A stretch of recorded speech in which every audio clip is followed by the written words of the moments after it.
The Great Lakes Intercollegiate Athletic Conference is the Michiganiest conference there is.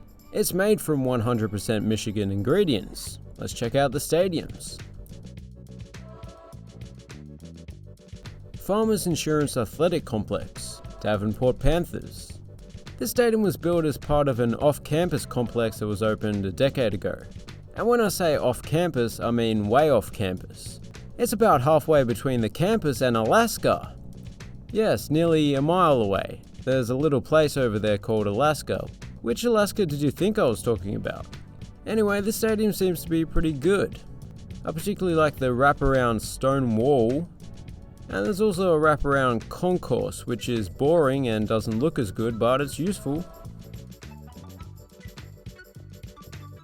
Top Taggart Field, Ferris State Bulldogs. We've gone from Grand Rapids to Big Rapids. I feel like I've even heard of a Little Rapids before as well. Although that could be the name of a rapper. Oh yes, you know what, I think it is. And in the sky, there's gonna be a waterfall. Touchdown on the floor. And then I saw a dragon on and it said hello. Fall long and flew away into the sky once more. Didn't say goodbye. Now there's a dragon in the sky. Yeah, well, I think Little Rapids said everything there is to say. Lobbers Stadium, Grand Valley State Lakers.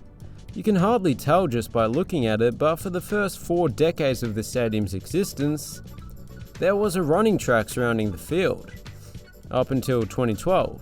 In fact, the 2010s was an eventful decade for the stadium, because not only did they get rid of the track, they also expanded the capacity by about 2,000 or so, and installed this, which is the largest video board in Division 2. The screen is made up of nearly 1 million pixels, if that means anything to you. Its size is accentuated due to its location atop a large grass slope, which is also a 2010s edition. The stadium occasionally doubles as a movie theater, as you probably noticed. Sherman Field, Michigan Tech Huskies. The stadium is named after a man called Donald P. Sherman, who is not related in any way to P. Sherman, who lives on 42 Wallaby Way, Sydney, and likes to scuba dive. Donald was a former athletic director amongst other things. Anyway, the school likes to call this place the most scenic stadium in the conference. And yeah, I suppose it is rather serene. It's surrounded by trees on basically all sides, and you can't even notice the car park behind them. But there is a stadium coming up that might have the slight edge on this, I don't know. Superior Dome, Northern Michigan Wildcats.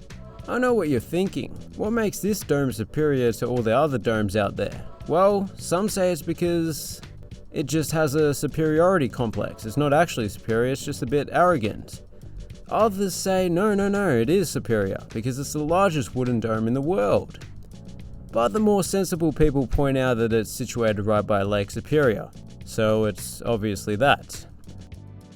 But yeah, it is a pretty impressive structure. The roof is made up of 781 beams. And for the timber enthusiast amongst you, they are beams of Douglas fir. Wicks Memorial Stadium, Saginaw Valley State Cardinals. This one might not be situated right by Lake Superior, but this retention basin over here is just as spectacular. I mean, it mightn't be a superior body of water, but at least the spectators actually get a nice view of it. That view is not pictured, you just gotta trust me on that. The stadium itself is not bad either. All 3 stands are built into landscaped earth that was actually sourced from the excavation that created that pond. I believe that was part of an expansion project in the late 80s. Tom Adams Field, Wayne State Warriors. We've seen a lot of small town teams so far, but Wayne State are located in Detroit, the Motor City. Although I think it's time for a new nickname, because Detroit's greatest contribution to the world has nothing to do with the automotive industry. Oh, and Little Rapids grew up here. Anyway, the main stand here is especially steep, which is a good thing. It helps negate the fact that there's a running track. Speaking of which, it isn't so much of an eyesore given that it's green. You hardly notice it's there. And those were the GLIAC football stadiums. As always, I try to pick a favourite, and in this case, the Superior Dome is cool, but I've got to go for the Lubber Ducky. If you're new around here, please consider subscribing, and as always, thanks for watching, have a good one.